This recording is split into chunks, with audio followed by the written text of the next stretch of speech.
The gold pocket watch lay open on the mahogany desk, its soft ticking nearly lost beneath the gentle patter of rain against the window pane. Within its worn case, of photograph edges, softened by years of handling, captured a woman's smile and a child's laughter, preserved in sepia tones as if amber caught. Elias Blackwood's fingers hovered above the timepiece, not quite touching. 9 years of ritual had worn smooth the path between pocket and palm, yet tonight his hand trembled with unfamiliar hesitation. Outside, San Francisco glittered through the spring rain, a city rebuilt upon its own ashes. Street lamps cast halos in the mist, illuminating facades that concealed the scars of what had come before. The grandfather clock in the hallway struck midnight, its resonant chime marking the anniversary's end. Elias closed the watch with deliberate care but did not return it to his pocket. For the first time in nearly a decade, he placed it on the desk and walked away. The grandfather clock in Elias Blackwood's study struck midnight, its sonorous chimes reverberating through the empty corridors of the mansion. Rain lashed against the window panes, creating shifting shadows across the Persian carpet, where Elias stood gazing at the San Francisco skyline through water-streaked glass. 9 years after the great earthquake, the city had risen from its ashes. New buildings stretched toward the heavens, monuments to human resilience and ambition. And none had profited more from this resurrection than Elias Blackwood. He removed a gold pocket watch from his vest and held it in his palm. The weight of it was familiar, comforting in its constancy. His thumb traced the ornate M engraved on its surface, worn smooth from years of the same unconscious gesture. "The Maritime Bank proposal is ready for your signature, Mr. Blackwood." Frank Harper's voice, weathered by decades of loyal service, broke the silence. The old financial advisor placed a folder on the mahogany desk, his movements deliberate and careful like everything else about him. "They've accepted all our terms," Frank continued. "Once they vacate the property, we can begin demolition next month." Elias didn't turn from the window. "And the tenants? 30-day notices have been delivered. Most are already looking for new accommodations. And those who aren't," a pause, "they'll have no choice when the building changes hands." Elias slipped the watch back into his pocket. "Make it 60 days, Frank." "Sir, extend the eviction notices to 60 days and set up a relocation fund, $500 per family." Frank's eyebrows rose slightly, the only indication of his surprise. "That's unusually generous, Mr. Blackwood." "It's April," Elias said simply, as if that explained everything. Understanding flickered across Frank's lined face. He nodded once. "Of course, April." On the single word hung between them, heavy with unspoken meaning. Outside, lightning flashed momentarily, illuminating the room in harsh white light. In that instant, Frank caught sight of his employer's reflection in the window glass, the hard lines of his face, the silver threading through his dark hair, and most tellingly, the hollowness in his eyes that appeared every April like clockwork. "Will there be anything else this evening?" Frank asked. "No, thank you, Frank." When the door closed, Elias was once again alone with the rain in his memories. He removed the watch once more, pressing the small catch that opened its cover. Inside was not a clock face, but a small compartment containing a photograph, its edges, worn from handling a young woman with laughing eyes and a little girl of perhaps 5, both looking at the camera with identical expressions of joy. He snapped it shut before the familiar ache could fully bloom in his chest. There was work to be done. There was always work to be done. The offices of Blackwood Industries occupied the top 3 floors of one of the tallest buildings in the financial district. From his corner office, Elias could survey his kingdom, the hotel's apartment buildings, and office towers that bore his company's distinctive architectural signature, glass and steel rising from ground once laid waste by fire and quake. "Mr. Lawrence from the Chronicle is here for your interview, Mr. Blackwood," his secretary announced through the intercom. Elias straightened his tie. "Send him in." The journalist who entered was young, eager notebook already open. "Mr. Blackwood, thank you for making time. The Chronicle is doing a special feature on the rebuilding of San Francisco, and your perspective as one of our most successful developers is invaluable." Elias gestured to a chair. "I have 30 minutes, Mr. Lawrence." "Perfect. Let's start with your background. You seem to appear in San Francisco right after the 1906 disaster and quickly established yourself. Where were you before the earthquake?" Elias's expression remained impassive. "Is that relevant to a story about rebuilding the city?" The young man faltered. I I suppose I'm trying to provide context for our readers. Your rise to prominence has been remarkable, and I prefer to focus on the future, not the past. Blackwood Industries has constructed over 40 major buildings in the past 9 years.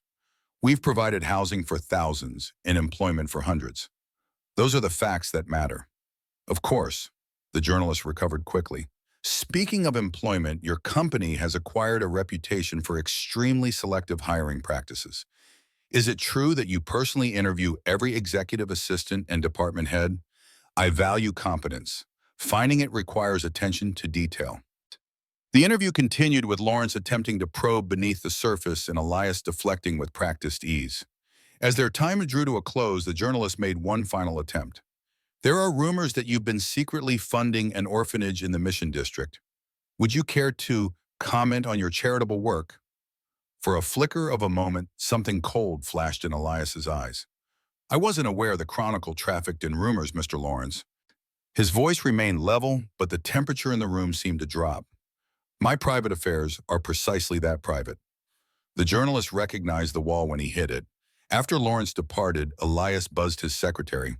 Ms. Peterson, please inform HR that we're terminating our relationship with the Chronicle. No more interviews, no more advertising. Yes, Mr. Blackwood, also the candidates for your new personal assistant are waiting in the conference room. Elias sighed. His current assistant was leaving to be married, and finding a replacement who met his exacting standards had proven challenging. How many this time? 3, sir, all with excellent references. Very well. The first 2 interviews went as expected. The candidates were qualified, professional, and utterly forgettable. Elias was about to dismiss the third without seeing her when the door opened. Mia Sullivan entered without waiting to be called, carrying herself with quiet confidence that immediately caught his attention. She appeared to be in her late 20s, dressed modestly but impeccably in a navy blue suit that suggested quality rather than expense. Mr. Blackwood, she said, extending her hand, I'm Mia Sullivan. Her directness was unusual. Most people waited for him to initiate handshakes. He found himself responding to the gesture before he'd made a conscious decision to do so. Your resume indicates no experience as an executive assistant, he observed, scanning the single page she'd submitted. That's correct, she replied. I've worked primarily as a research librarian and archivist. Then why apply for this position? Mia met his gaze with remarkable steadiness. Because I believe I can offer something your typical candidates cannot. And what might that be? Perspective. You have enough people telling you what you want to hear. I suspect what you actually need is someone who sees what others miss. Elias leaned back in his chair, studying her. There was something in her direct gaze that was both challenging and familiar in a way he couldn't place. Give me an example, he said. Without hesitation, she pointed to the architectural drawings on his desk. The school foundation plans you've been reviewing. The contractor has incorporated drainage channels that won't be adequate during heavy rains. San Francisco's soil composition after the earthquake has changed. What works elsewhere won't work here. Elias glanced down at the plans. He'd had the same concern, but hadn't yet raised it with his engineers. How would you know about soil composition or drainage requirements that wasn't covered in library science, I imagine? A slight smile. My father was a civil engineer. I grew up studying his drawings.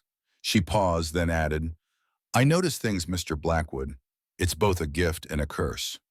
Something about her demeanor, confident but not arrogant, knowledgeable without being condescending, intrigued him. Before he could respond, she gestured toward his vest pocket. That watch, for instance. You've touched it 3 times since I entered the room.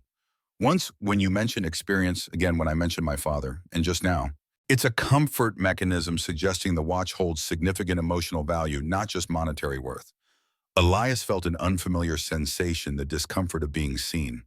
His hand, halfway to his pocket in another unconscious movement, froze. He forced it back to the desk. Ms. Sullivan, I value competence and discretion. Observations about my personal habits fall into neither category. If she was intimidated by his sudden coldness, she didn't show it. Forgive me. I only meant to demonstrate that I pay attention to details. Something I understand you value highly. An uncomfortable silence stretched between them. Against his better judgment, Elias found himself curious about this woman who spoke to him as an equal. The position requires long hours and complete dedication. he said finally. Many find my expectations challenging. I'm not easily intimidated, Mr. Blackwood, and I have no personal entanglements that would compete with my professional obligations. Later, Elias couldn't precisely recall what had tipped the balance. Perhaps it was the directness of her mouth or the quiet competence she projected. Or perhaps it was simply April and the melancholy that always accompanied it, making him susceptible to unusual decisions.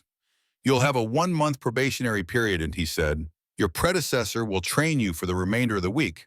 Something flickered in her eyes, satisfaction perhaps or relief. Thank you for the opportunity, Mr. Blackwood. You won't regret it. As she left his office, Elias had the unsettling feeling that he'd just made either a very wise or very foolish decision. He couldn't yet tell which. Yeah. The Blackwood mansion stood on Nob Hill, one of the few structures in the neighborhood to survive the 1906 earthquake and subsequent fires. It was a Victorian masterpiece of wood and stone with a widow's walk that offered panoramic views of the bay. Though impeccably maintained, it had the hollow feeling of a museum rather than a home, beautiful, austere, and unlived in, despite its sole occupant. Elias sat at his desk in the study reviewing the day's correspondence by lamplight. His fingers traced the embossed letterhead of Blackwood Industries as he read the latest report on the school construction project. Progress was slower than anticipated. Supply issues, the foreman claimed.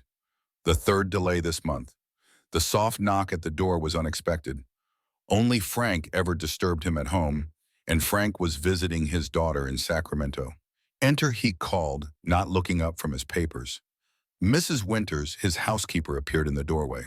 I'm sorry to disturb you, Mr. Blackwood, but there's a young woman at the door. Says it's urgent business about the school project. Elias frowned. At this hour? She's quite insistent, sir, a Miss Sullivan. Mia. It had been 3 weeks since he'd hired her, and in that time she'd proven herself remarkably efficient.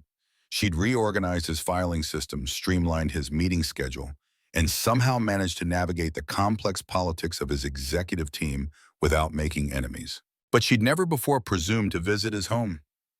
Show her in, he said finally. Mia entered the study with the same quiet confidence she'd displayed in their first meeting. She carried a leather portfolio and wore a practical coat slightly damp from the evening fog. I apologize for the intrusion, Mr. Blackwood, she said, but this couldn't wait until morning. What's happened? She opened the portfolio and laid several photographs on his desk. Someone has been tampering with the construction materials at the school site. Elias examined the images.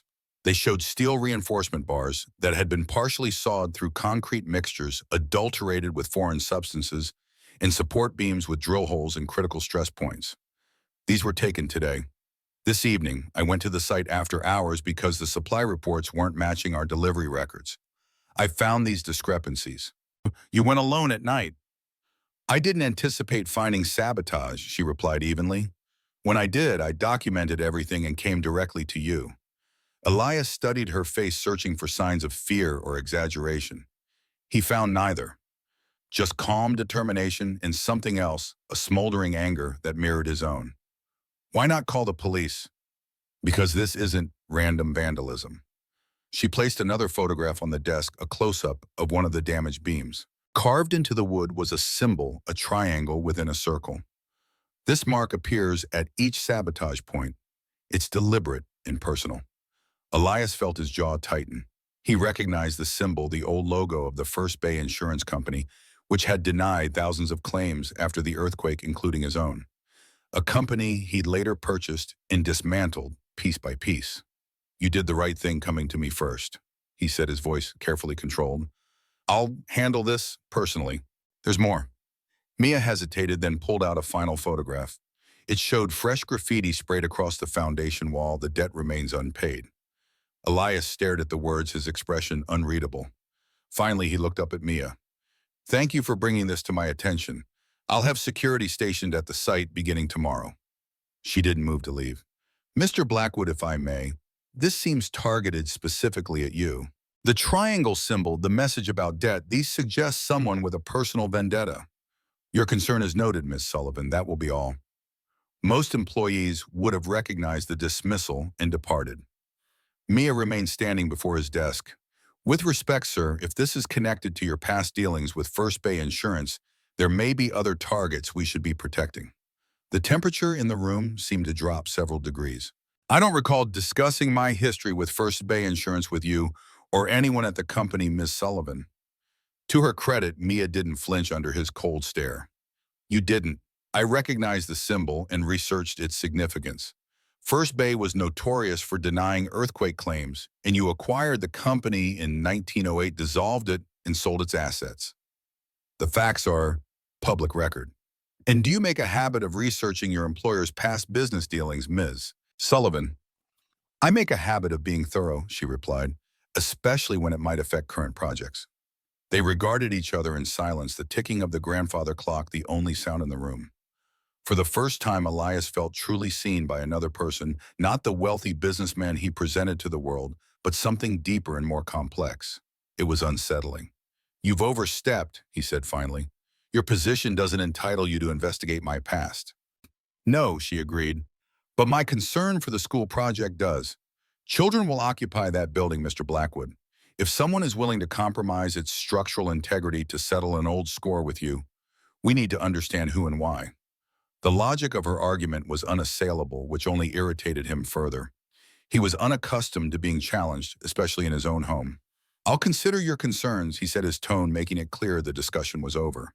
Now it's late. I'll have my driver take you home. That's not necessary. I can find my own way. It's nearly midnight, Mrs. Sullivan. Consider it a precaution rather than a courtesy. She nodded her acceptance, gathering the photographs. As she returned them to her portfolio, her sleeve pulled back slightly, revealing a thin scar that circled her wrist like a bracelet.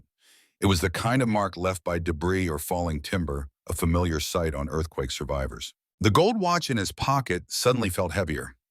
He found himself reaching for it unconsciously, stopping only when he noticed Mia watching the movement. "Good night, Mr. Blackwood," she said, her voice softer than before. After she left, Elias removed the watch and opened it, staring at the photograph inside. The young woman's smile seemed to mock him across the years, a reminder of promises broken and debts unpaid. "What am I missing, Margaret?" he whispered to the empty room. He snapped the watch shut and moved to the window, looking out over the city that had both destroyed and made him. Somewhere out there was someone who remembered the man he'd been before Blackwood Industries, before the wealth and power, before the earthquake that had changed everything. Someone who believed the debt remained unpaid. Glenn. April 18, 1915. 9 years to the day since the earth had torn San Francisco apart. The city observed the anniversary with solemn ceremonies and newspaper retrospectives celebrating the recovery. Buildings flew flags at half-mast until noon, then raised them high to symbolize resurrection. Elias Blackwood observed it by disappearing. "Mr. Blackwood won't be in the office today," Frank informed Mia when she arrived that morning. "All his appointments have been rescheduled." Mia nodded as if this were expected. "In the board meeting at 3, you'll need to take notes. He's authorized you to speak on his behalf regarding the quarterly projections." This was unusual. In the 3 weeks she'd worked for Elias, he'd never missed a board meeting nor entrusted anyone to represent his interests. "Is he ill?" she asked. Frank's expression revealed nothing. "Mr. Blackwood values his privacy, especially today. I suggest you respect that if you wish to continue in his employment." The warning was gentle but unmistakable. Mia nodded her understanding and turned her attention to preparing for the meeting. But throughout the day, her mind kept returning to the empty office and the significance of the date. April 18th, the earthquake anniversary. The same date engraved inside the gold watch Elias carried. She'd glimpsed it once when he'd absent-mindedly left the watch open on his desk. And now his conspicuous absence on this particular day. The connection was obvious, yet somehow incomplete, like a book with the missing pages. The board meeting proceeded without incident. Mia presented the quarterly projections with calm efficiency, fielding questions as if she'd been in her position for years rather than weeks. Only when the topic turned to the school project did she hesitate. "Mr. Blackwood remains committed to the original timeline," she stated.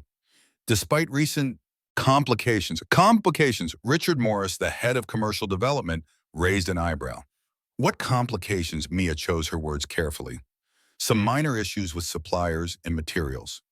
Nothing that will impact the completion date. She said nothing about the sabotage. Elias had been explicit that morning in a tersely worded note. The board is not to be informed of the incidents at the school site. Handle any questions with discretion. After the meeting, Frank beckoned her into his office, a smaller, more lived-in version of Elias's sterile workspace. Books lined the walls and family photographs crowded his desk. It was the office of a man with a life beyond his work, a stark contrast to their employer. "You handled yourself well today," he said, gesturing for her to sit, "especially the questions about the school. That project means a great deal to Mr. Blackwood." "May I ask why?" Mia ventured. "It seems personal to him." Frank studied her for a long moment, as if weighing what to share. "Mr. Blackwood is a complicated man, Ms. Sullivan. His reasons are his own." "Of course," she started to rise. However, Frank continued, causing her to pause. "I will say this, today is difficult for him. It has been every year since '06. He values his solitude at such times." Mia settled back into her chair. "Because of the earthquake? Because of what he lost in it?" Frank's lined face softened with something like sympathy to him. "We all lost something that day, didn't we? Some of us more than others." The words hung in the air between them, an invitation to share. Mia touched her wrist unconsciously, fingers tracing the scar hidden beneath her sleeve. "I was 10, she said quietly. "My school collapsed. I was trapped for almost 2 days before they found me." Frank nodded. "And your family?" "My mother died in the fires afterward, and the familiar pain had dulled over the years but never disappeared entirely. I never knew my father. There was an uncle who might have taken me in, but he never came forward. I grew up in the memorial home for girls." "I'm sorry," Frank said, and she could tell he meant it.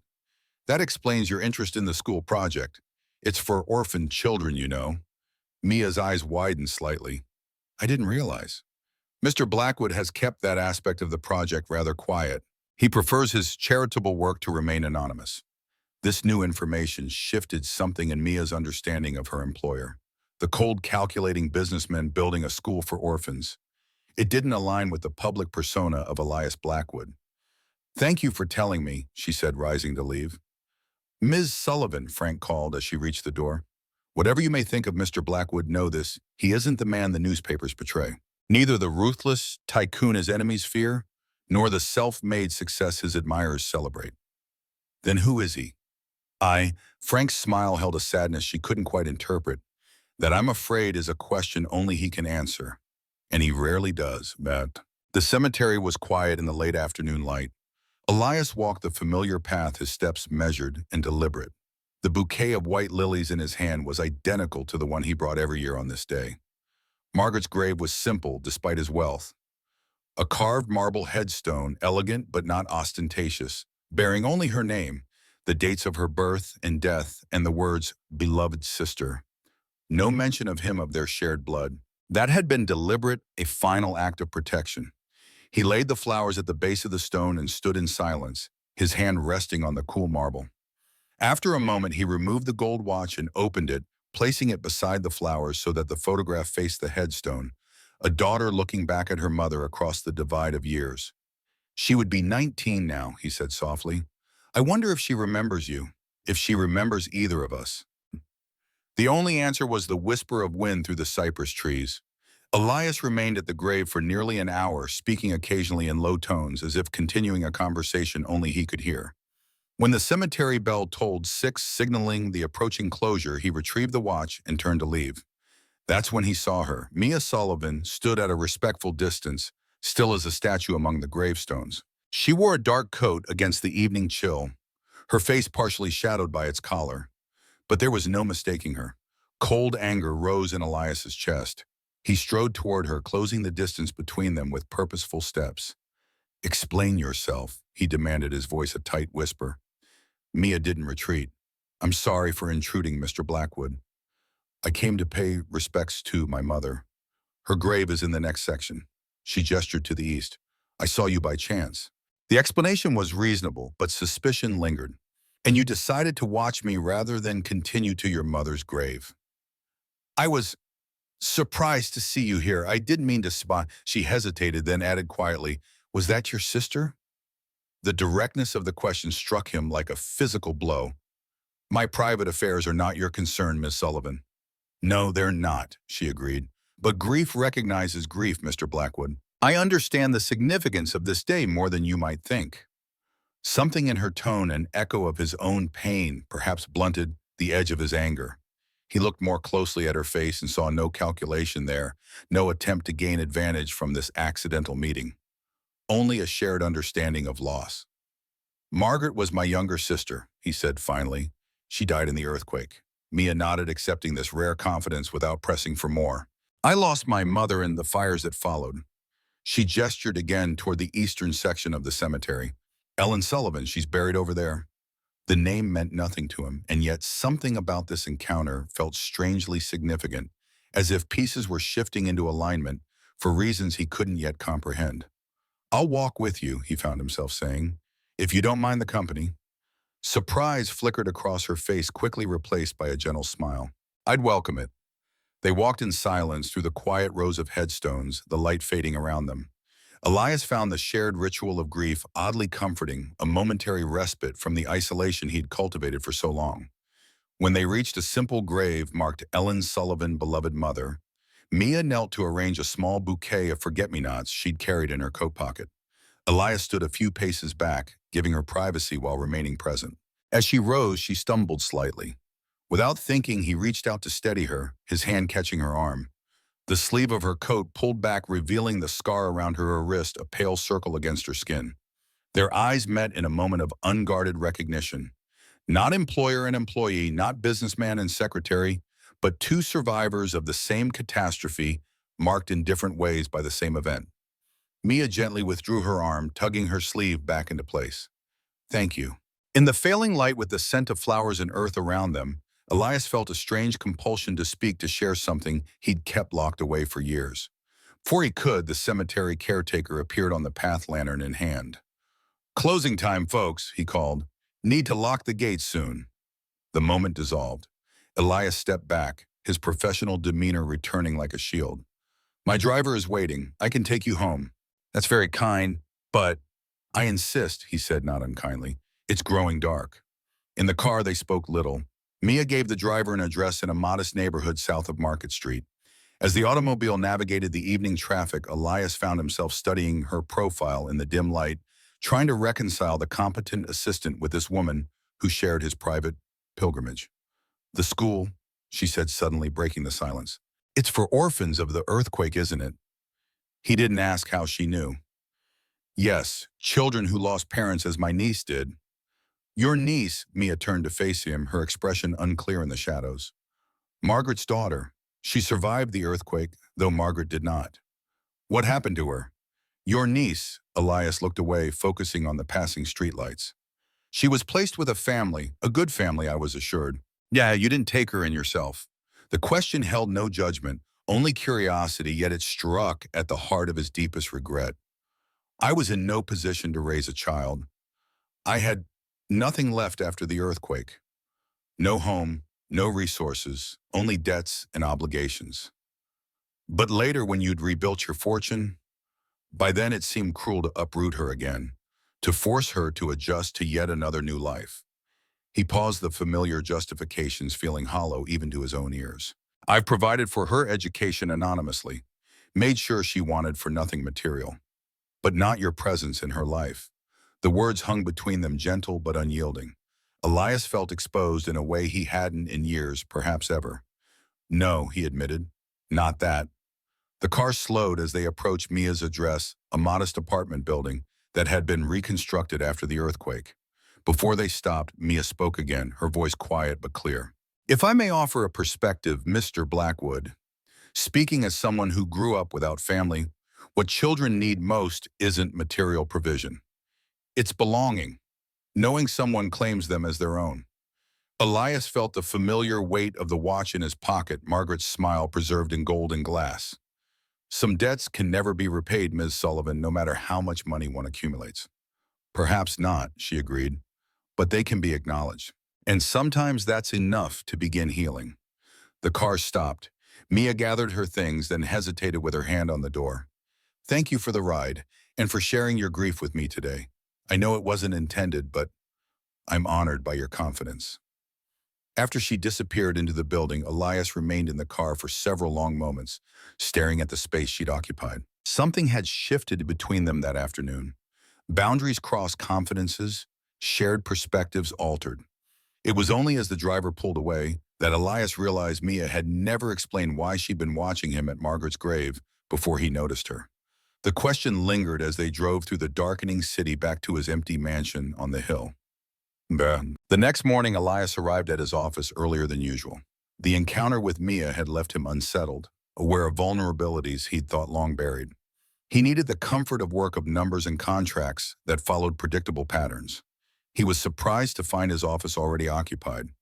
Mia sat at the conference table surrounded by stacks of newspapers and file folders. She looked up as he entered, seemingly unsurprised by his early arrival. "Good morning, Mr. Blackwood," she said, as if finding her sorting through papers in his office before business hours was perfectly normal. "I hope you don't mind. I've been researching the symbol from the school site." Elias set down his briefcase. "I thought I made it clear that matter was to be handled discreetly." "Yes, which is why I'm working in your office rather than at my desk." She gestured to the materials spread before her. "I found something interesting. The triangle symbol wasn't just used by First Bay Insurance. It was also the mark of the First Bay Recovery and Development Corporation, the company formed immediately after the earthquake to buy damaged properties." "I'm familiar with them," Elias said stiffly. "They were opportunists who took advantage of desperate people." "Yes, but look at this." She handed him a newspaper from 1906 folded open to a small article. The headline read, "School Teacher Defies Development Corp. Loses Home." The article described how a Michael Roberts, a teacher at the Mission District School, had organized residents to resist selling their damaged properties to the corporation. The resistance ultimately failed, and most residents, including Roberts, lost their homes anyway when the city condemned the area. "Michael Roberts," Mia said, watching his face carefully, "a school teacher who lost everything fighting against corporate predators after the earthquake." But quite a contrast to Elias Blackwood, the developer who appeared from nowhere and built an empire on earthquake ruins. The implication hung in the air between them, unspoken but unmistakable. Elias felt his pulse quicken, anger and something like fear coiling in his chest. "What exactly are you suggesting, Ms. Sullivan?" She met his gaze steadily. "I think you know Mr. Roberts." The name spoken aloud in his office struck him like a physical blow. No one had called him by that name in 9 years. He'd buried Michael Roberts as thoroughly as the earthquake had buried his former life. "You're overstepping, Ms. Sullivan," he said, his voice dangerously quiet. "Far beyond what I would tolerate from any employee." "I'm not speaking as your employee right now." She rose, gathering the newspapers into a neat stack. "I'm speaking as someone who shares your concern for the school project. If the saboteur is targeting you because of your connection to Michael Roberts, we need to understand why." "There is no connection." The denial came automatically, a reflex born of years of careful separation between his past and present. "Michael Roberts no longer exists. But his enemies might." Mia placed the stack of newspapers on his desk. "And they clearly haven't forgotten him." Elias studied her face, searching for signs of blackmail or manipulation. He found none, only the same direct gaze and quiet determination she'd displayed since their first meeting. "How did you discover this?" he finally asked. "The M on your watch," she said simply. "It wasn't for Margaret, was it? At least not originally." His hand moved involuntarily to his pocket, to the weight of the watch. "You've been investigating me." "I've been investigating the threats to the school," she corrected. "Which led me to First Bay, which led to the resistance movement, which led to Michael Roberts. The connection to you was unexpected." Elias moved to the window, turning his back to her as he gazed out at the city. The skyline of San Francisco spread before him, a monument to rebirth and reinvention. His rebirth. His reinvention. "Michael Roberts died in the earthquake," he said finally, "along with his sister and his former life." Elias Blackwood emerged from the ruins. "But why Mia's voice was closer now. She'd moved to stand behind him. "Why change your name? Why bury your past?" He turned to face her, suddenly weary of pretense. "Because Michael Roberts was a failure. A school teacher who couldn't protect his sister or her child, who watched helplessly as corporate vultures tore apart his community. And Elias Blackwood had the power to fight back. to beat them at their own game. His expression hardened. I swore on Margaret's grave that I would dismantle the system that killed her piece by piece. First Bay Insurance was just the beginning. Understanding dawned in Mia's eyes. The school isn't just charity, it's atonement. Call it what you will. He moved back to his desk, reasserting the physical barrier between them. Now that you know the truth, Ms. Sullivan, what do you intend to do with it? Help you protect the school, she said without hesitation, and find whoever is trying to stop you from building it. Her answer surprised him. He'd expected leverage, perhaps blackmail, or at the very least resignation. Not this offer of alliance. Why, he asked, genuinely puzzled. Why involve yourself in my past battles?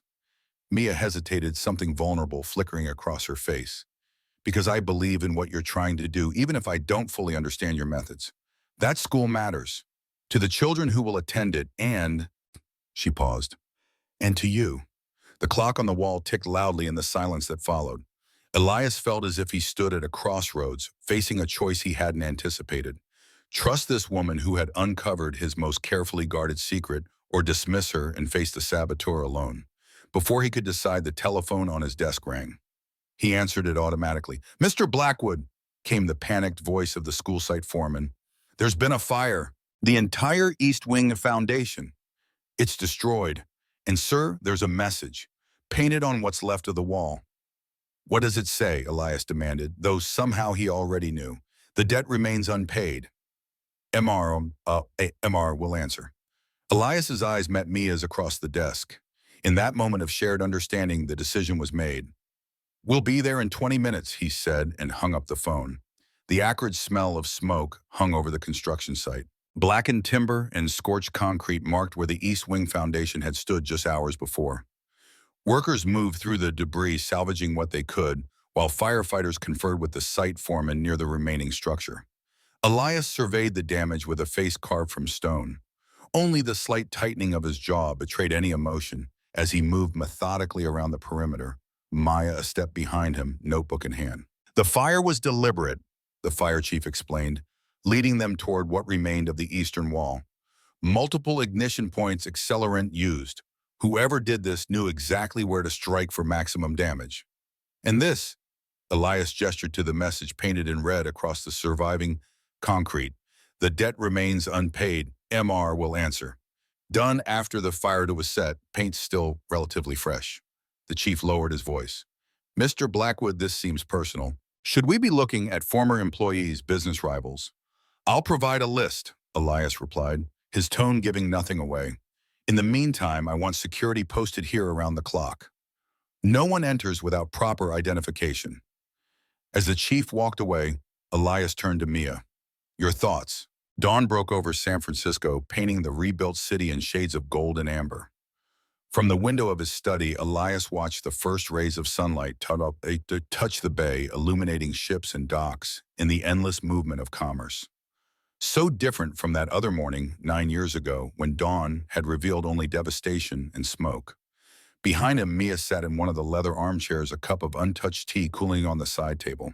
They had talked through the night, filling in the gaps of their separate journeys since the earthquake had torn their lives apart. Now a weighted silence hung between them, heavy with all that had been revealed and all that remained unsaid. "What happens now?" she finally asked, her voice quiet in the stillness of the early morning. Elias turned from the window, studying the young woman who had once been a child in his sister's arms. In the soft light, he could see Margaret in the curve of her cheek, the determined set of her chin. "First we deal with Everett," he said, "and whoever he hired to sabotage the school, to shoot at us. And then," the question contained multitudes. "And then what becomes of us? And then who are we to each other? And then how do we move forward from 9 years of separation and secrets, one step at a time," he said, unable to offer more certainty than that. Mia nodded, accepting his caution while clearly hoping for something more. She rose, smoothing her skirt with practiced composure. "I should go home and change before the office. People will talk if I arrive in yesterday's clothes." "Mia." He stepped toward her, then stopped, uncertain of the boundaries between them. "Last night, learning who you are, it changes everything. Does it?" Her gaze was direct, challenging. "Or does it simply reveal what was already true? Before he could respond, Mrs. Winters knocked and entered, her usual calm demeanor, disturbed by evident agitation. "I'm sorry to interrupt, Mr. Blackwood, but there's a policeman at the door, and a young man with him. They're quite insistent on speaking with you." Elias exchanged a quick glance with Mia. "Show them in, please." The policeman who entered was Officer Jenkins, a man Elias knew from various dealings with the city. The young man accompanying him was perhaps 30, with a scholarly appearance despite his obvious tension. He carried a leather portfolio clutched tightly against his chest like a shield. "Mr. Blackwood," Jenkins began, "this is Thomas Hayes. He has some information regarding the incidents at your school construction site." Hayes. The name landed like a stone in still water, sending ripples of recognition through both Elias and Mia. "William Hayes' son," Elias said, studying the young man more carefully now. Thomas Hayes lifted his chin slightly. "Yes, though I'd prefer not to be defined by my father's actions." There was a surprising dignity in his bearing, a quiet defiance that reminded Elias uncomfortably of himself at a younger age. "What information do you have, Mr. Hayes?" he asked, gesturing for their visitors to sit. Thomas remained standing. "I know who's been sabotaging your school project, and why." He placed his portfolio on the desk, opening it to reveal newspaper clippings, photographs, and handwritten notes. "It's my Uncle Victor Everett. He's trying to prevent you from building on that site because he knows what's buried there." "Buried?" Mia moved closer, examining the materials spread across the desk. "Evidence." Thomas's voice tightened. "Of what my father, Everett, and Charles Drummond did after the earthquake. The people they ruined. The lives they destroyed." He looked directly at Elias. "Including yours, Mr. Roberts." The use of his former name, spoken openly without hesitation, caught Elias off guard. "You know who I was?" "I've known for years." A hint of bitterness colored Thomas's words. "My father kept files on everyone who opposed First Bay's activities. Your name appeared frequently. And this evidence you mentioned, buried in the foundation of the First Bay headquarters, the very site where you're building your school." Thomas spread out several hand-drawn maps and diagrams. "My father became paranoid in his final years. He told me about a vault beneath the building containing documents that could destroy them all if found." Officer Jenkins cleared his throat. "Mr. Hayes came to the station this morning after reading about the shooting at your construction site. He believes his uncle may be behind the attacks." "I know he is," Thomas corrected. "He's desperate to keep the vault hidden. When he learned you were building a school there, he assumed I knew about the evidence and was deliberately exposing it." Elias finished the pieces, finally aligning. "But why come forward now, Mr. Hayes? These were your father's crimes as well." Thomas's expression hardened. "My father died believing his wealth would absolve him of his sins, that his charitable foundations would erase the suffering he caused." He gestured to the portfolio. "I found these papers after his death, learned what he'd really done, who he'd really been." The parallels were not lost on Elias, another son, grappling with the true legacy of his father, another life shaped by revelations and disillusionment. "I don't share my father's belief that money can wash away guilt," Thomas continued, "but I do believe in atonement, in facing the truth however painful." Mia had been examining the diagrams, her archival training evident in her careful handling of the documents. "According to this, the vault would be directly beneath the eastern foundation, the section that was damaged in the fire." "Yes," Thomas confirmed. "Uncle Victor must have realized the construction might expose it. He tried to sabotage the project, and when that didn't work, he escalated to violence," Elias concluded grimly. Officer Jenkins stepped forward. "Mr. Hayes has given us enough information to question Mr. Everett. We'll bring him in today." "No?" Elias's voice was sharp, commanding. "Not yet." "Sir," Jenkins looked confused, "if you arrest Everett now, whatever is in that vault may remain buried forever." Elias turned to Thomas. "These documents, what exactly do they contain?"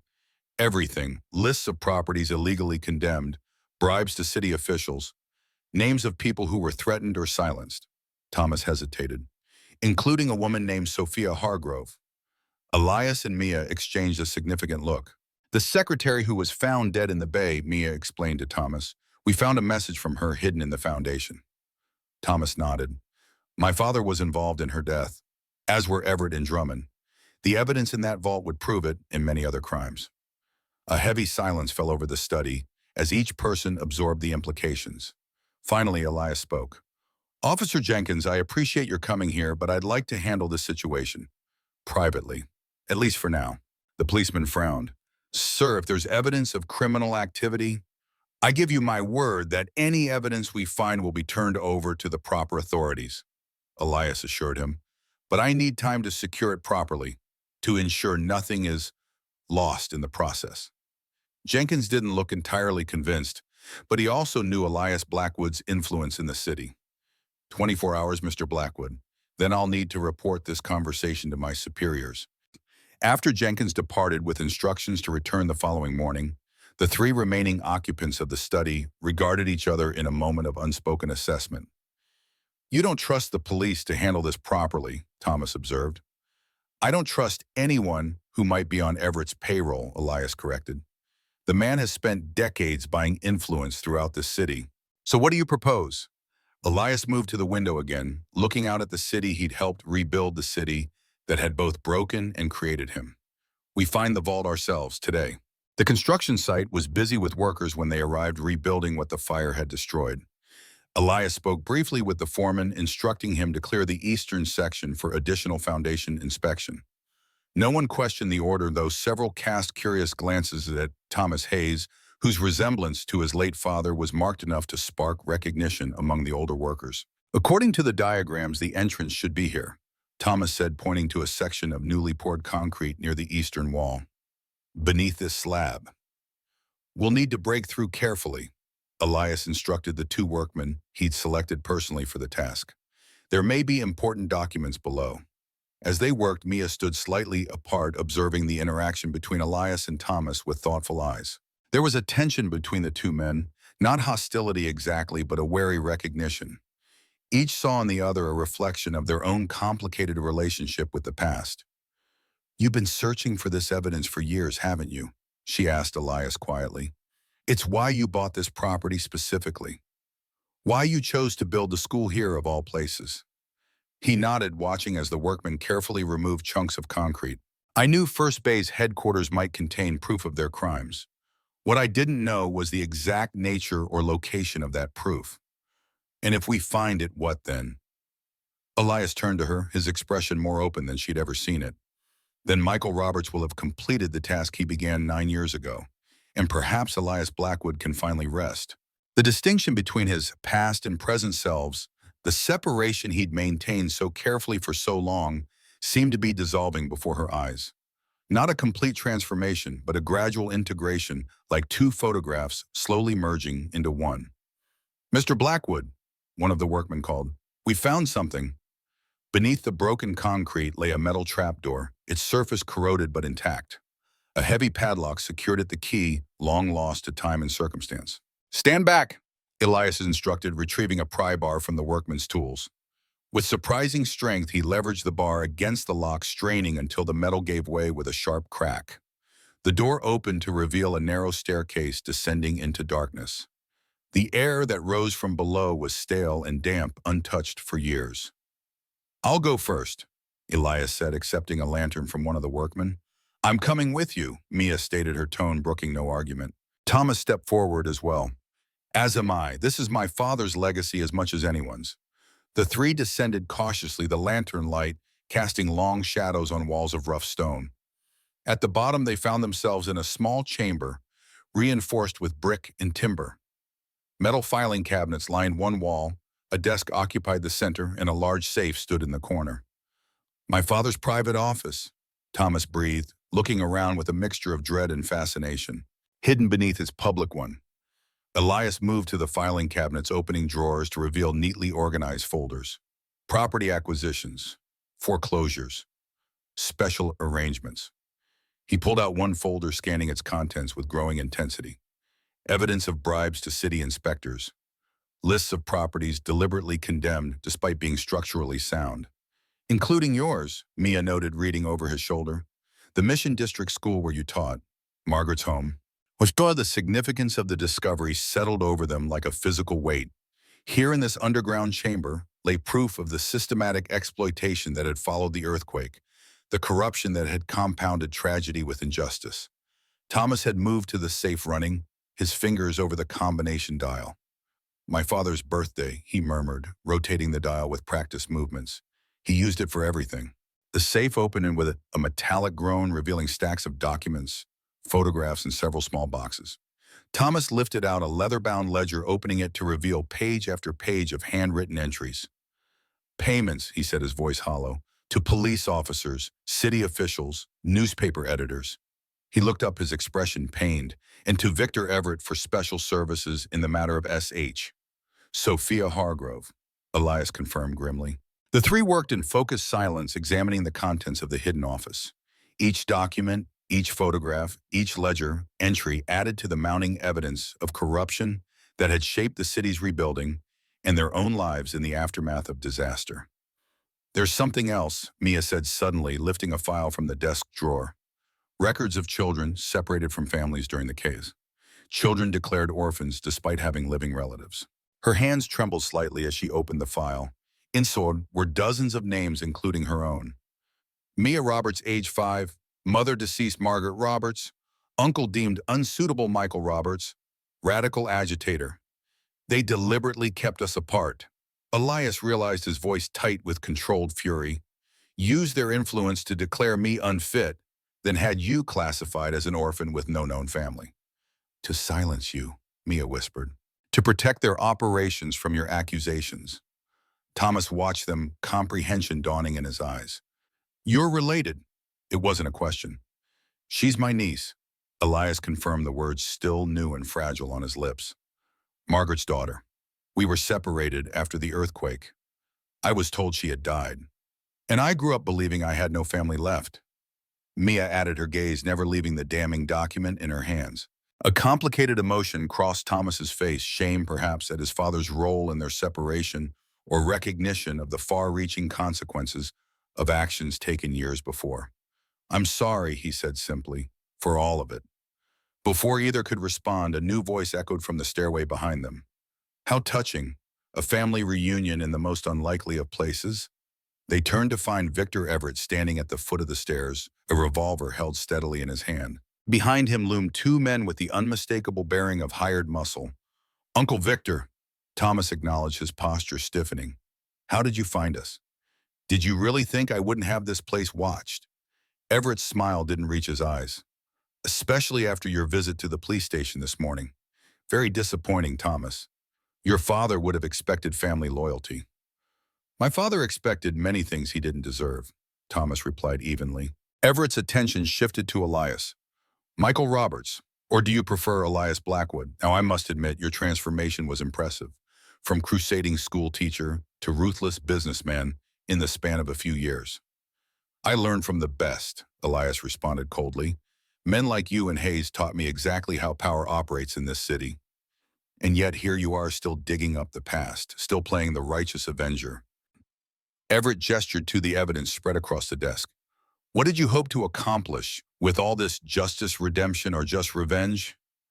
The truth, Mia interjected, drawing Everett's gaze. We wanted the truth. The banker studied her with narrowed eyes. Ah, yes, Margaret's daughter, the leverage that worked so effectively 9 years ago. His smile turned cruel. You've grown to look remarkably like your mother.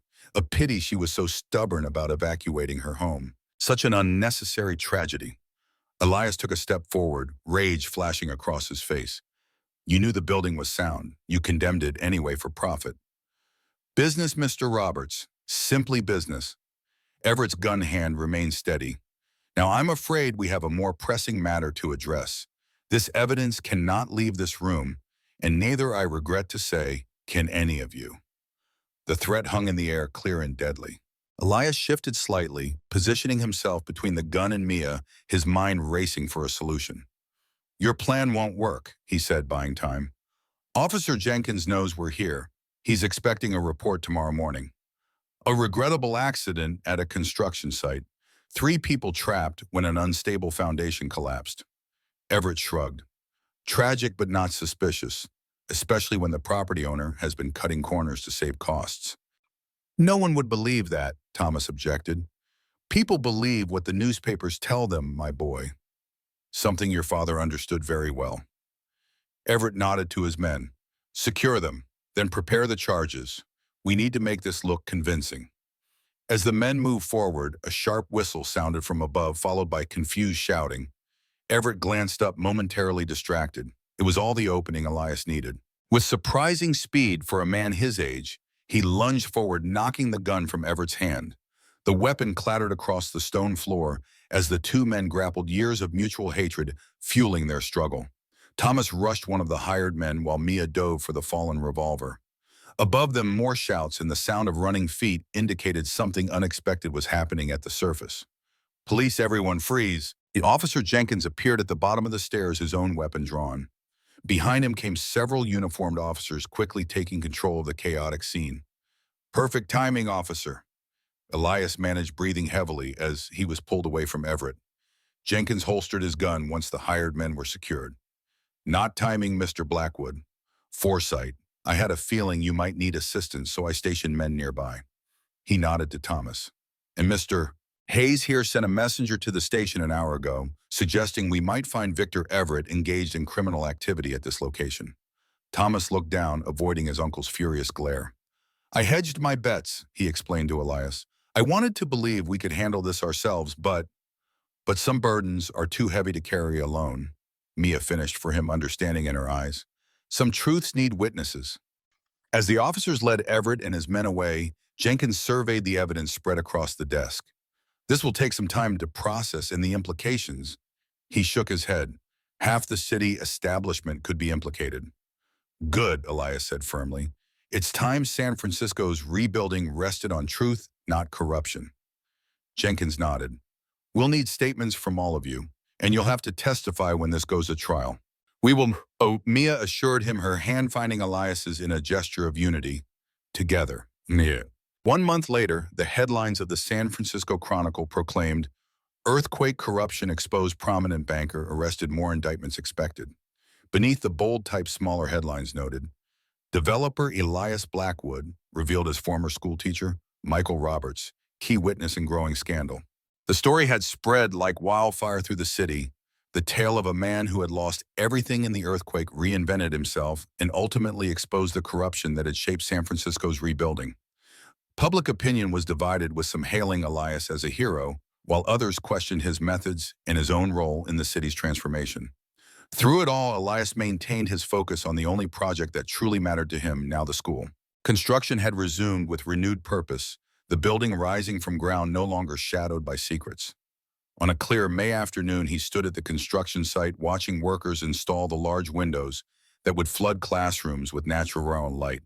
Beside him, Mia examined the revised plans, making occasional notes in her precise handwriting. "The library should be larger," she suggested. "These children will need books, windows into other worlds." Elias nodded. "Make whatever changes you think necessary. This is your project now, as much as mine." Their relationship remained a work in progress, niece and uncle slowly learning how to be family after 9 years apart. There were still awkward moments, still hesitations and uncertainties, but there was also a growing ease, a tentative joy in rediscovered connection. "Mr. Blackwood." They turned to find Thomas Hayes approaching, his scholarly appearance unchanged, but his bearing somehow lighter, as if relieved of a burden. "Mr. Hayes," Elias greeted him, "I didn't expect to see you before the hearing next week." "I've been preparing my testimony," Thomas explained, "but that's not why I'm here." He hesitated, then continued, "I wanted to offer my services as an architect for the school." The offer hung in the air between them, unexpected, laden with symbolic weight.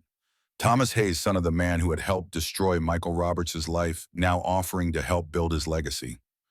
"Why?" Elias asked simply. Thomas met his gaze directly. "For the same reason you're building it. Atonement."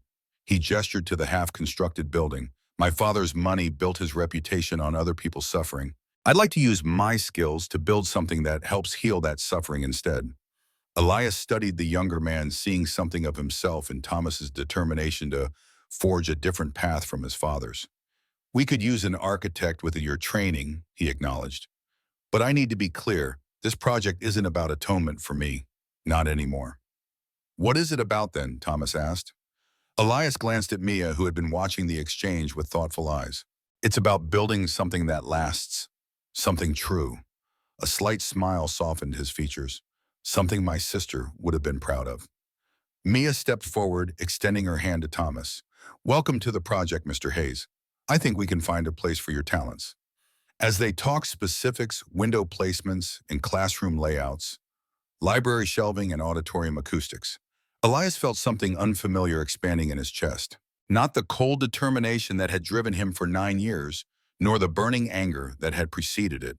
Something warmer, more sustainable. Hope, perhaps. Or healing. Or simply the recognition that the past, while never truly buried, need not define the future. That evening, Elias stood on the balcony of his mansion, watching the sunset paint the bay in shades of rose and gold. The pocket watch lay open in his palm, Margaret's smile preserved in its small frame. She would have liked Thomas, Mia said, joining him at the railing. She always saw the best in people, even when they couldn't see it themselves. Like me, Elias acknowledged, like both of us. Mia gazed out at the city, their city rebuilt from ashes, imperfect but enduring. We're more alike than either of us wants to admit. Stubborn, driven, unwilling to let go of the past. And now, she turned to him, her expression softening. Now I think we're both learning that moving forward doesn't mean forgetting. It means carrying our memories with us, but not being defined by them. Elias closed the watch, returning it to his pocket. A familiar gesture, but one that felt different, now less a guarding of secrets, more an honoring of memory. When the school opens, he said, I'd like to name it after Margaret. Mia smiled, a genuine lightness in her expression that reminded him powerfully of his sister. She would have loved that, almost as much as she would have loved seeing us together again. As darkness settled over San Francisco, they remained on the balcony, two survivors sharing not only the weight of the past, but the promise of the future. Behind them, the mansion no longer felt like a museum to lost possibilities, but a home still bearing the scars of what had been yet open now to what might be. In the distance, the framework of the school rose against the darkening sky, its outline a promise written in wood and stone that from destruction can come creation, from loss can come connection, and from the ashes of what was something new and true can rise. The Margaret Roberts Memorial School opened its doors on April 18, 1916, exactly 10 years after the earthquake that had changed so many lives. The date was deliberate, a reclaiming of tragedy, transforming a day of devastation into one of new beginnings. Children filled the corridors, their voices echoing off walls designed by Thomas Hayes and classrooms furnished through donations organized by Mia, under the watchful eye of the school's founder, who now answered to both names, Elias Blackwood, to the public. Uncle Michael, to his niece. The library, larger than originally planned, filled with books carefully selected by Mia, bore a small plaque beside its entrance, in memory of Sophia Hargrove, who believed in the power of truth, a quiet acknowledgement of the woman whose hidden message had helped expose decades of corruption. Victor Everett had been convicted, along with several city officials and business leaders. Charles Drummond, summoned from Boston to testify, had suffered a stroke on the witness stand, a final evasion of justice that left many questions forever unanswered. The corruption scandal had rocked San Francisco, stripping away the triumphant narrative of the city's rebuilding to reveal the darker foundations on which much of it had been built. But from that reckoning had come reform, transparency, a commitment to a more just reconstruction. Mr. Blackwood, a small girl, perhaps 7 years old, tugged at Elias's sleeve as he stood observing the library's dedication ceremony. Are you really the man who built this school? He knelt to meet her at eye level, something he would never have done a year ago. I had help, he told her seriously. Many people built this school together. She considered this, her expression solemn. My mama died in the big shake, like yours did. The simple words spoken with a child's directness caught him off guard. Yes, he managed, like mine did. But you found your family again, she continued, clearly familiar with the story that had captivated the city. Like in the newspaper pictures. I did. He glanced across the room to where Mia stood with Thomas discussing some detail of the library shelving. It took a long time, but yes, I found my family. The child nodded, satisfied. That's good. Everyone needs family. She hesitated, then asked the question clearly burning in her mind. Is it true you used to be someone else before you were Mr. Blackwood? A year ago, even a month ago, the question would have triggered defensiveness, deflection, a retreat behind carefully constructed walls. Now Elias simply smiled. I was always the same person, he told her. I just didn't always remember that. Later, as the spring afternoon faded toward evening, and the opening celebrations wound down, Elias found himself alone in the school's central courtyard. The space had been Thomas's design, an open area surrounded by classroom buildings with a single oak tree planted at its center. In time, the tree would grow to provide shade for generations of children. For now, it was a slender sapling, vulnerable but reaching skyward with unmistakable determination. "Penny for your thoughts," Mia said, joining him by the young tree. "Just reflecting," he replied, "on how differently things might have turned out." She nodded in understanding the paths his mind was traveling. "If I hadn't found you, if Thomas hadn't come forward, if Sophia Hargrove hadn't hidden her message, if the earthquake had never happened at all," he added softly. They stood in companionable silence, contemplating the complex web of tragedy and chance, decision, and consequence that had brought them to this moment. "I've been meaning to give you something," Elias said, finally reaching into his pocket. He removed the gold watch, the talisman he had carried for 9 years, touching in moments of doubt or decision. "This belongs to you now. Your mother would have wanted you to have it." Mia accepted the watch, opening it to reveal the photograph inside Margaret and herself, preserved in a moment of joy before disaster struck. "Thank you," she whispered. "But what about you? You've carried this for so long." "I don't need it anymore," he said simply, "not to remember her, and not to remind me of who I am." As if to prove the point, he extended his hand, not to reclaim the watch, but in a gesture of connection, uncle to niece, past to future. Mia took his hand, her grip firm and certain. Together they stood beside the young oak tree as the setting sun cast long shadows across the courtyard of the school built from secrets and silence, now dedicated to truth and renewal. Around them, the city of San Francisco continued its endless rebuilding, not just of structures, but of lives and legacies, of stories told and retold, of wounds healed and memories honored. And in that moment of quiet connection with the weight of the past acknowledged but no longer crushing, Elias and Mia found themselves finally fully present, not in the ashes of what had been, but in the promise of what remained. The gold watch ticked softly in Mia's hand, marking not just the passage of time, but its circular nature, how endings become beginnings, how loss creates space for discovery, how even the most devastating earthquake cannot destroy the foundations of love and truth if one is brave enough to unearth them from the rubble. She studied the painted message, its crimson letters dripping like blood down the concrete. "M.R. Michael Roberts. They know who you were, evidently. But not many would make that connection. The records of your name change would be in the courthouse, but those files were destroyed in the earthquake." "Not all of them." Elias's gaze swept over the damaged foundation, calculating costs and delays with practiced efficiency.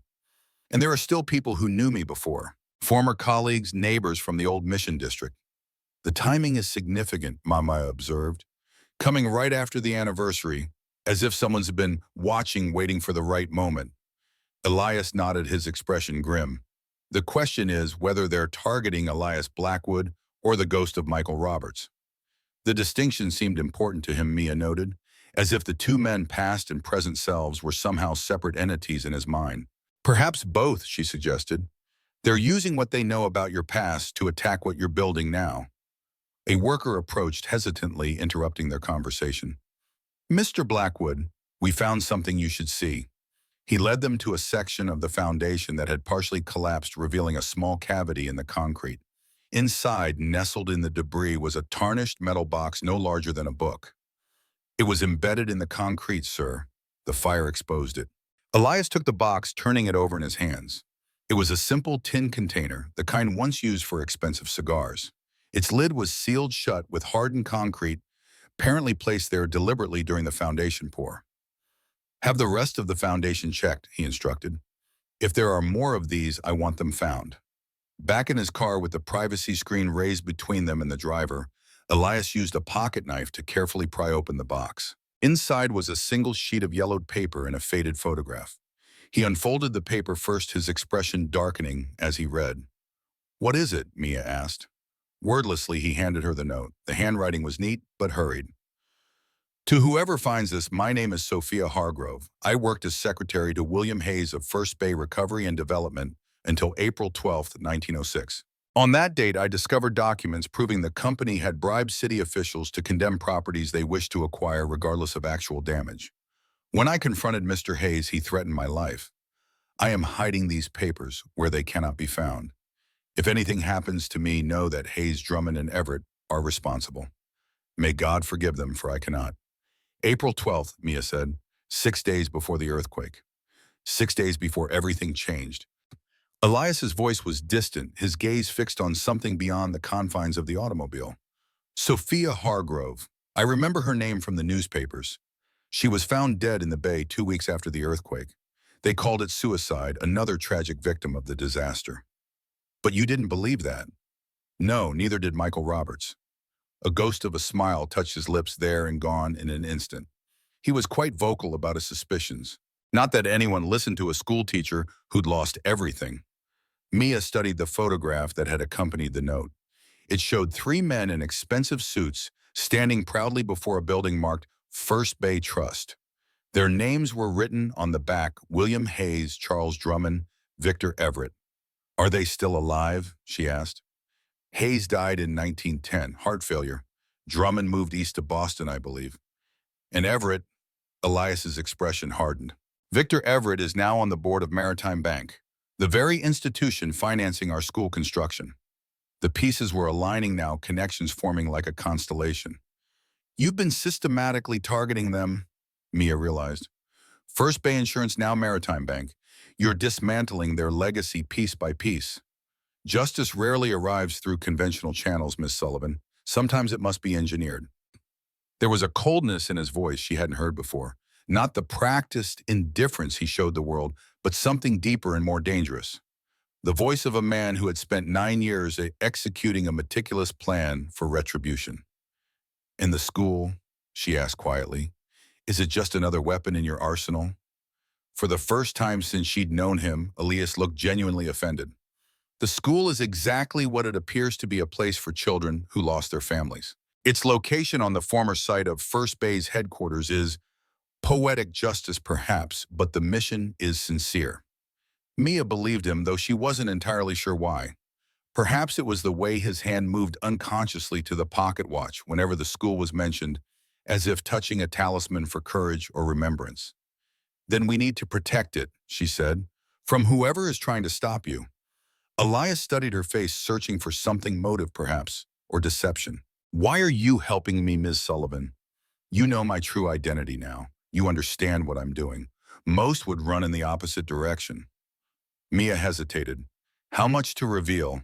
How much to hold back? The delicate balance of truth and omission that had defined her approach since she'd first walked into his office. I believe in justice too, she said finally, and I know what it's like to lose everything in a single day, to rebuild yourself from the ashes of who you were. It wasn't the whole truth, but it wasn't a lie either, a partial revelation, like sunlight breaking through clouds, illuminating some areas while leaving others in shadow. Elias seemed to accept her answer, or at least recognize that it was all she was willing to offer. He returned the note and photograph to the tin box, then slipped it into his coat pocket. We'll need to examine the Maritime Bank connection more closely, he said, his tone shifting back to business. Quietly, of course. If Everett is behind the sabotage, we'll need evidence. Leave that to me, Maya said. I have some experience with research, remember. The car slowed as they approached the Blackwood Industries building. Before they exited, Elias turned to her one last time. Ms. Sullivan, Mia, what we've discussed today goes beyond the normal boundaries of employment. I'm asking for your discretion and your trust, neither of which I have any right to demand. You have both, she assured him. For now, at least. It wasn't quite a promise, but it was all she could honestly offer. And from the slight nod he gave her, it seemed to be enough. The Maritime Bank occupied a neoclassical building on Montgomery Street, its marble columns and brass fixtures projecting an aura of stability and permanence. Maya entered through the massive front doors, her appearance carefully curated to blend with the wealthy clientele, a borrowed dress of quality material, hair arranged in a fashionable style, and the confident bearing of someone accustomed to wealth. I have an appointment with Mr. Everett, she told the receptionist, regarding the Hayes Foundation donation. The lie flowed easily, built on research she'd conducted over the past 3 days. Victor Everett served as trustee for several charitable foundations, including one established by the late William Hayes. The receptionist checked her appointment book, frowning slightly. I don't see you listed, Miss Margaret Roberts, Mia supplied smoothly. Perhaps there was a miscommunication. Mr. Everett specifically requested this meeting to discuss the Foundation's contribution to the new children's ward at St. Mary's Hospital. The name Margaret Roberts was a calculated risk. If Everett was indeed targeting Elias because of his past identity, the name would provoke a reaction. "One moment, please." The receptionist disappeared through a side door, returning moments later with a different expression. More deferential, less suspicious. "Mr. Everett will see you now, Miss Roberts. Please follow me." Victor Everett's office occupied the bank's northeast corner with windows overlooking the rebuilt financial district. At 70, he remained an imposing figure, tall and broad-shouldered, with a full head of white hair and the ruddy complexion of a man who spent his leisure hours outdoors. He rose as Maya entered, extending a hand in greeting. "Miss Roberts, a pleasure to meet you, though I confess your name isn't familiar to me." His grip was firm, his smile practiced, but not reaching his eyes, which studied her with sharp assessment. Mia returned the smile with equal calculation. "Thank you for seeing me without an appointment, Mr. Everett. The Hayes Foundation's work is so important, especially for children affected by the earthquake." "Indeed." Everett gestured for her to sit. "Though I must admit, I'm not aware of any planned donation to St. Mary's." "Perhaps you could clarify." "Of course." Mia opened her handbag, removing several newspaper clippings. "I was researching Mr. Hayes' philanthropic legacy and noticed something interesting. While he gave generously to certain institutions, there's a curious gap in his charitable work after 1906. Specifically, he never contributed to earthquake relief efforts, despite his considerable wealth." Everett's expression remained pleasant, but something cold entered his eyes. William was devastated by the disaster. He channeled his grief into business rather than charity. Different men cope in different ways. "How interesting that you mentioned coping mechanisms." Mia laid another clipping on his desk, the article about Michael Roberts opposing First Bay's development plans. Some chose resistance instead. The shift in Everett's demeanor was subtle but unmistakable. A slight stiffening of his posture, a tightening around his mouth. "I'm afraid I don't see the relevance of this particular article, Miss Roberts. If you're suggesting the Hayes Foundation should support some specific earthquake-related cause, I'm happy to bring it before the board. Actually, I'm more interested in your personal reflections." Mia leaned forward, her voice lowering confidentially. "You were there during that difficult time. You witnessed how the disaster changed people.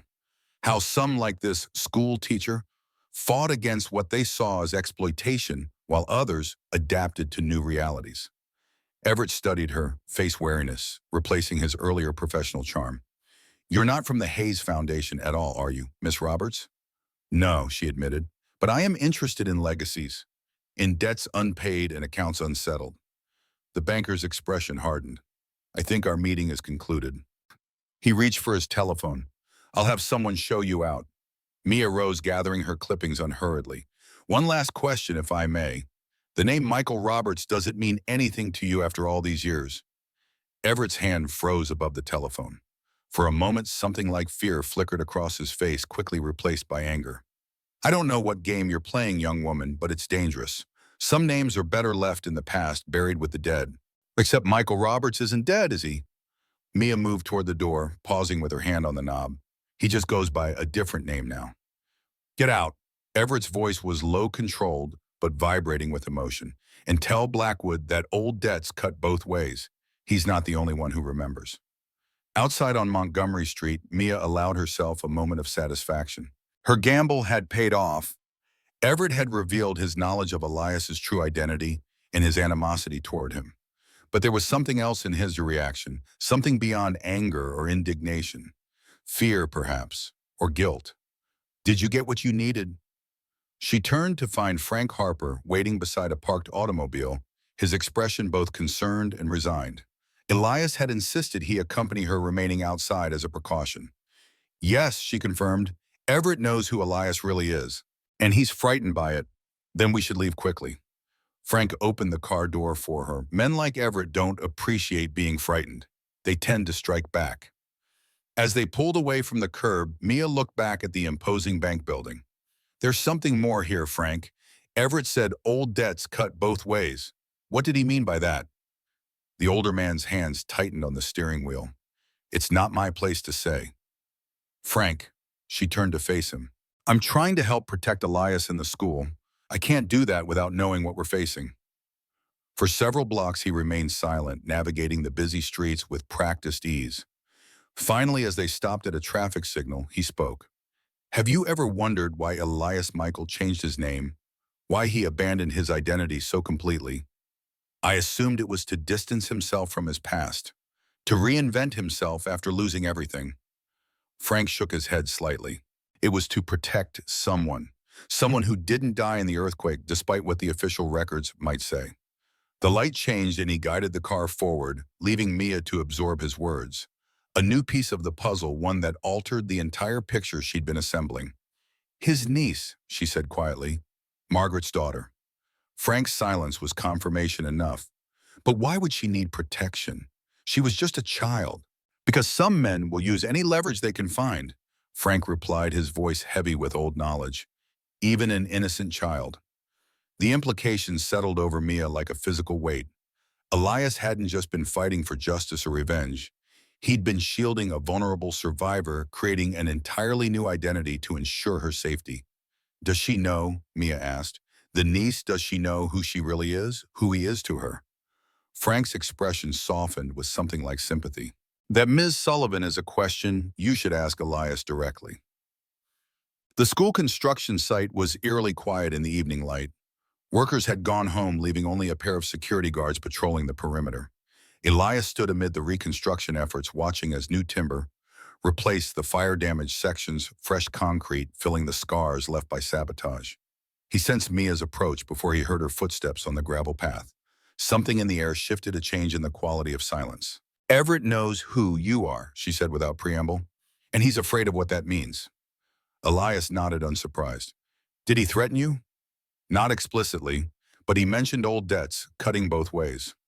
She moved to stand beside him, both of them facing the half-built structure that represented so much more than brick and mortar.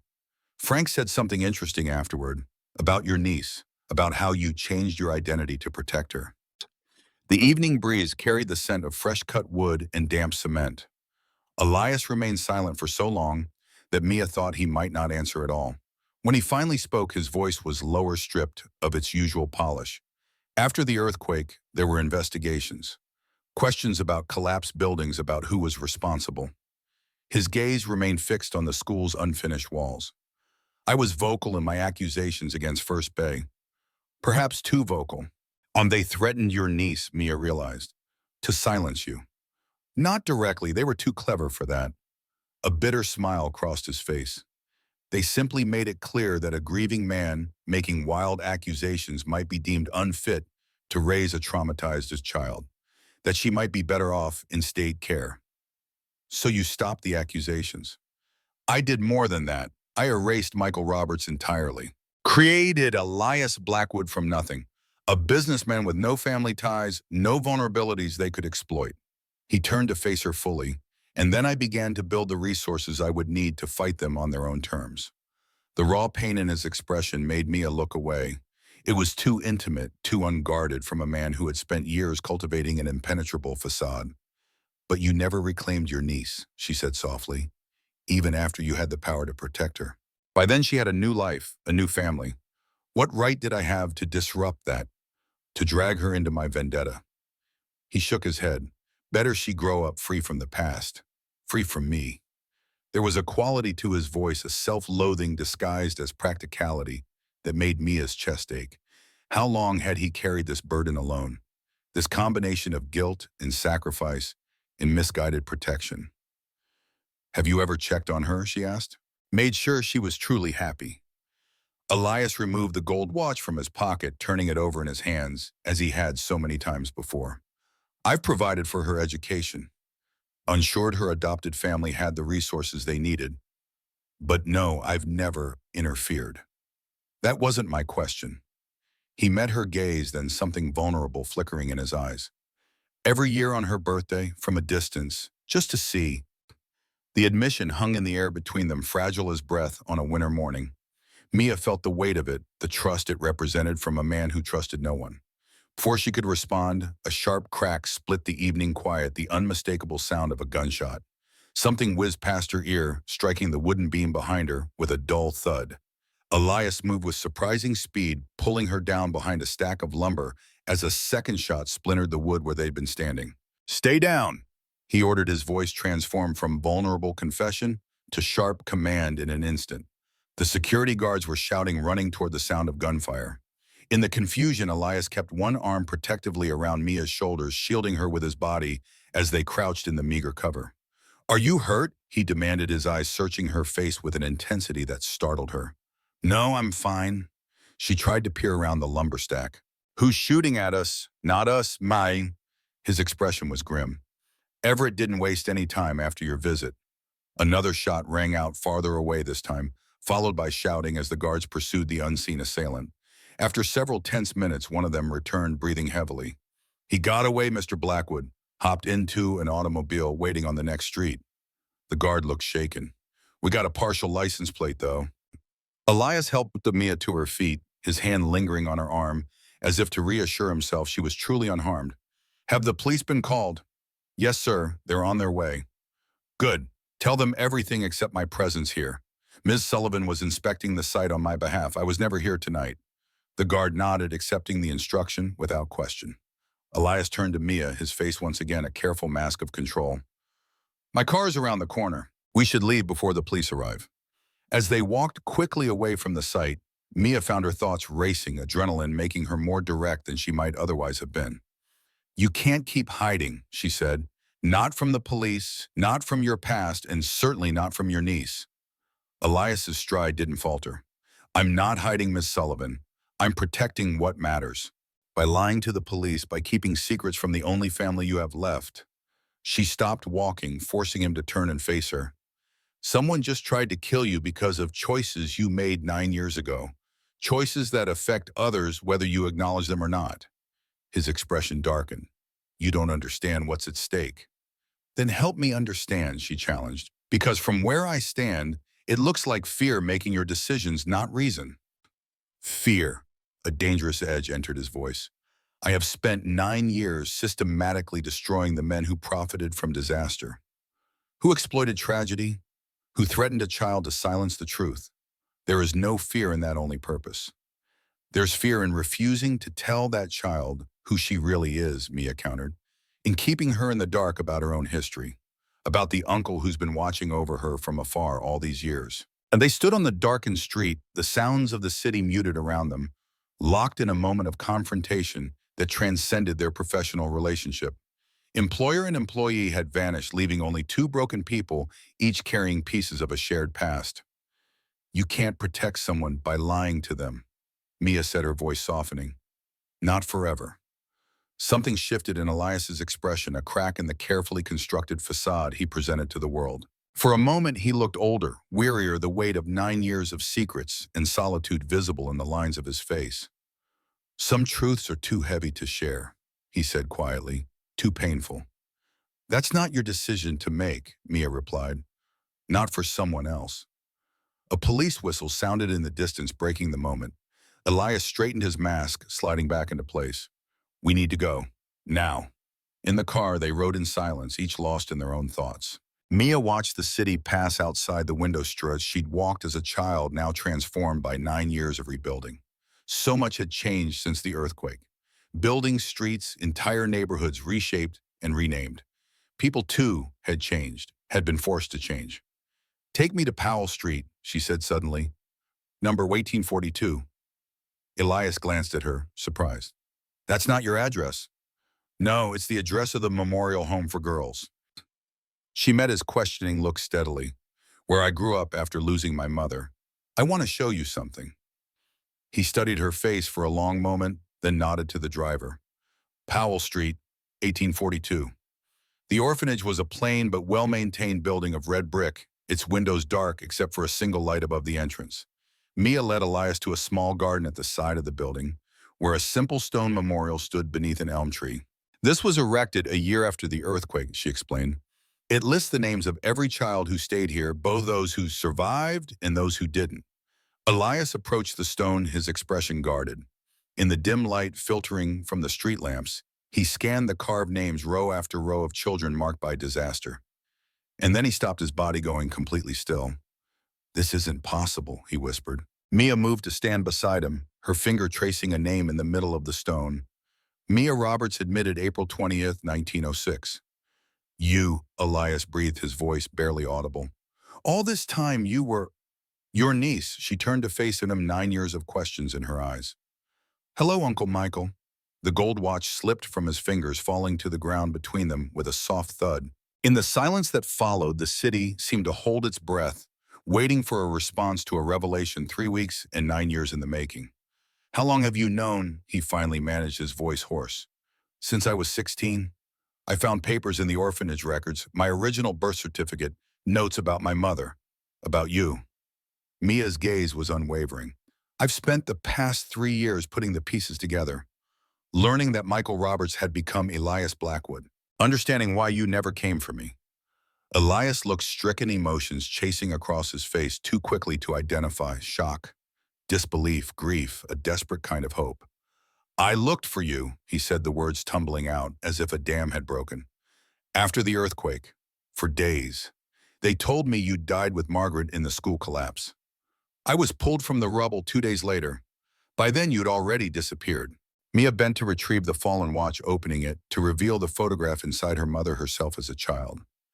"When I saw this that first day in your office, I knew it was really you." Elias reached for the watch with a trembling hand. "Why didn't you tell me?" "I needed to understand first. Who you'd become. Why you'd abandoned your old life, whether you ever thought of me." She closed his fingers around the watch. "I needed to know if any part of my Uncle Michael still existed inside Elias Blackwood." The raw honesty of her words seemed to physically affect him. He took a step back, as if needing distance to process the magnitude of the moment. "I never abandoned you," he said, his voice breaking slightly. "I thought you were dead. And when I learned otherwise, I believed you were safer without me, without the danger my accusations had created. So you watched from afar, provided financially, built a school for orphans." Her voice held no accusation, only a desire to understand. "But never claimed me as family. To protect you. To protect yourself," she corrected gently, "from the pain of connection, from the possibility of losing someone else you loved." The truth of her words struck him like a physical blow. He turned away, his shoulders rigid with tension, facing the stone memorial that bore silent witness to their shared history. "You deserve better than what I've become," he said finally.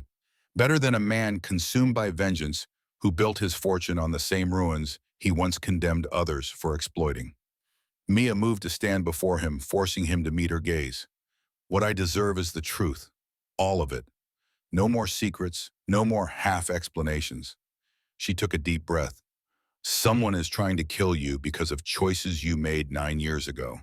Choices that now affect me too. I have a right to know why." For a long moment he studied her face, Margaret's eyes looking back at him, challenging and determined.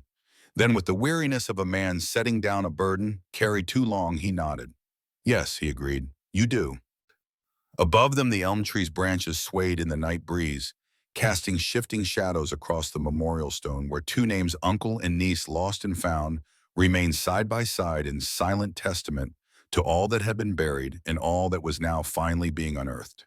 The late afternoon sun spilled across the school courtyard, casting long shadows from the young oak tree. Its branches, still thin but reaching skyward with quiet determination, sheltered the small bench where Elias sat alone, watching children stream through the doors of the Margaret Roberts Memorial School.